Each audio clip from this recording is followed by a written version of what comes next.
Hello Pilipinas and hello world. Hello guys, for today's video guys ay gumagawa ng project ang aking anak. At siya nga pala guys, pag bago ka pala sa aking channel, mag-subscribe ka na, Gingy Kini channel. Thank you guys.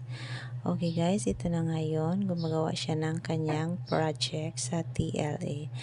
At saka iba na pala ngayon guys, no? Kailangan talaga, ikaw talagang gumagawa ng sarili mong project kasi may magbibideo na at saka yung video ay isa-send sa kanilang teacher. Kaya walang dayaan guys. Sinong relate dyan guys?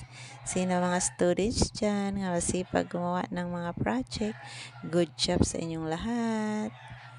At ito lang naman ngayon ang ating video. Thank you for watching. God bless us all. Bye!